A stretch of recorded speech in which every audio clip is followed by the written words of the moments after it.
on the concept of the body being stuck. Hey, Mark, I've listened to most of your podcasts and material online, and you really speak to me. I've been going to a Christian therapist for the past year in relation to some complex trauma, along with the perfectionism and OCD issues. I've made great strides. However, I feel I've reached a plateau in my healing, and it seems my therapist thinks that as well. Now, you all have to understand, I'm not going to try to speak in a way to speak against what your counselor or therapist is saying, okay? I'm stepping in. I'm just reading a question. I'm a brother from another mother, so keep that in mind. However, you've been in therapy for a year. Complex trauma, perfectionism, and OCD. You're still early in the journey. Still early. Even if you're meeting every week, it's still early in the journey. Most people are like, what? This takes forever. Not if you have a journey mindset, because then it's not about like just fixing. And perfectionists are not very good at understanding how trauma has affected them. It's because we're very dismissive of pain, and because we're always in a state of mind of trying to do right, do better, do right, do better. And it took me years of recognizing how things affected me because I didn't make room for it. I was so focused on doing the right thing, I didn't make room for how things affected me in my life. Here's a saying that I often tell people. When you have perfectionism or OCD, which is often both, you tend to overestimate what you can handle and you underestimate how life affected you. Let me say that again. With perfectionism and OCD, you overestimate what you think you can handle, and you underestimate the pain that you've experienced in your life. You underestimate how it affects you. You're very dismissive of it. So, okay, I haven't even gotten to your question yet. So you feel like you've reached a plateau. You may have just reached a spot where your therapist goes, okay, I'm not really sure what feedback to give to you at this point. Sometimes, honestly, therapists are like, in their own private, quiet time, they're like, I don't know what else to say, you know? And so she sent me the following message. After reflecting deeply on our last session, I believe that the reason you might feel stuck is relating to what's happening in your body. We've been collaborating for quite some time now, and you've developed skills, utilized various tools, and even engaged in forgiveness and renouncing exercises. Given this progress, I encourage you to explore options like brain spotting and somatic work.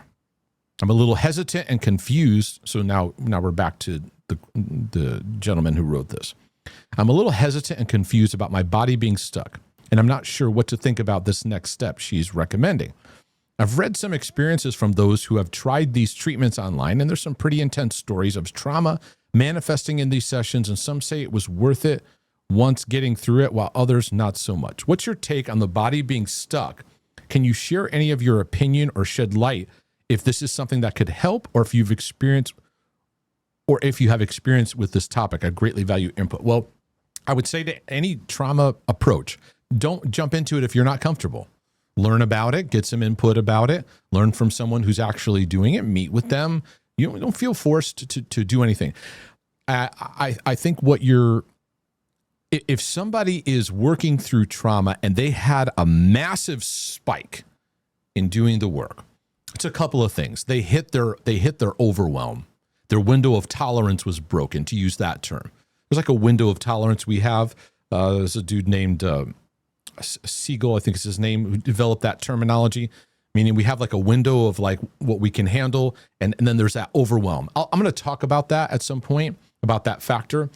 And we need to find that like where we're stretching, but not completely overwhelmed, because if we're completely overwhelmed, we check out from the experience of it. So I don't think you have to rush into anything, but here's the premise of the trauma being stuck in the body. Here's the premise.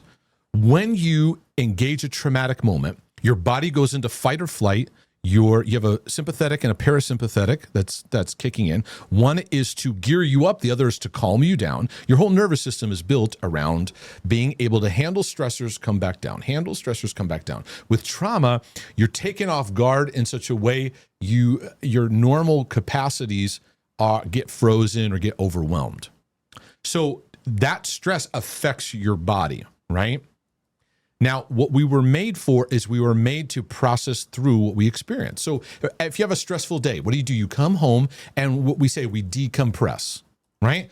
So most people just sit and watch TV, which is not a great way to decompress from stress, but I'm not judging. I'm not saying, oh, I'm not, that's not where I'm going with that. It's just, it's not the best way, because TV is more of like, we're just not thinking and just zoning out versus letting the day wash through us. So your body then takes this emotion, and let's look at where stress goes for you. So everybody watching this or listening to me, think about for a moment, where does stress go? When you feel anxious or stressed out, where does it go? For some people, it goes right here in their neck. Some people right here in their chest. Others, like me, I'll get like here and my shoulders. It's just like, oh my goodness, it feels like just pain, right? Some people feel it in their gut. They can't eat, they're nauseous, they lose their appetite. Some people can feel it like in their hips or legs. Why? Because in the stress of a trauma moment, everything gets constricted now, and energy is being pulled from all these different places, right, to use it, right? So think about, you ever had to run from a dog? Like I remember like times I've had to, like I was in my neighborhood and I had to run from a dog that was like, right? And then I felt my legs really sore later because I had to exert intense energy that I wasn't ready for in the moment. And I felt that later. Well, later it'd be helpful to stretch those muscles, maybe massage them a little bit, maybe put some ice if needed, right? To help that. So many times people, the stress of trauma now impacts their body and it didn't get room to work itself out. So for example, for me, the stress of life I experienced, it shows up in my neck and my shoulders, here in my chest. And so it can be helpful to as I'm thinking about renewal of my mind and letting those emotions go and casting my cares upon God, to just relax my shoulders, to maybe even stretch them, right? Because the nervous system utilized energy. Okay, so that's a scientific thing you can look up. Your fight or flight takes energy from other organ systems, right? It takes from your digestive system because it's like, it's not time to eat. You're running from a bear, right? It pulls energy from your reproductive organs. It's not time to make a baby. It's time for energy to deal with the stressor. So all that's going woof at a traumatic moment, right? Did you have room and space to let that not only in your psychological faculties, in your thought and emotion, but allow your body to be a part of it? And a lot of modern civilization has a disconnect with that. Everything is very cerebral. Well, I had a stressful day and I just need to cast my cares on God and now go about my day because your word is a lamp unto my feet and a light unto my path. We're just like a bunch of Christian robots going around. And we don't know how to grieve and let it work through and allow our body to come into contact with recovery. So that's the concept of it. And I talked to you about, what the Bible says about it. The church doesn't necessarily live in this. So then we have New Agers talking about it. We're mad about the New Agers, but then we didn't gain what was given to us. So it's this constant dilemma that's always going on. But it's not like necessarily, it's the secret thing hidden in your body and you need to find it. It's more about allowing your nervous system to do what it's supposed to do, where you're engaging a relaxation of coming back to peace. And for many traumatized people, they're learning how to develop relaxation of where they're embodying the truth that they're at rest and they're now safe. They're no longer in danger.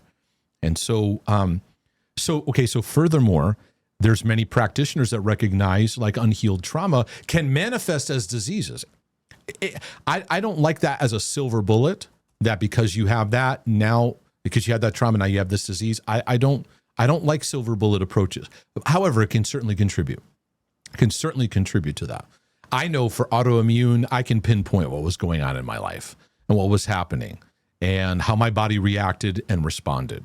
And I'm still, working through that health-wise and in other ways. But learning how to take we'll use trauma, and I'll use it as a spectrum down to even just day-to-day stress. We are learning how to let our bodies engage the peace of God, which passes all understanding. This is not a thing, get my mind, get my brain, right? I think I can. It's more of a resting, learning to trust. My body's participating in this. And so you bring up a bunch of things, though. I don't know. Maybe you hit a wall with your therapist, though. Maybe you're gone as far as your therapist can take you. So it may not necessarily be a trauma specialist. It may be a different therapist that is willing to go further. Because the feedback you got about you've done renouncing exercises and forgiveness, forgiveness is often the Christian thing we throw on. It's a giant Band-Aid that we throw at trauma. And we think you just forgive, you're fine. And if you're still having symptoms, then you haven't forgiven. And it's just not true. It's a very, very one-sided look at a multifaceted problem that people have and struggles that they have.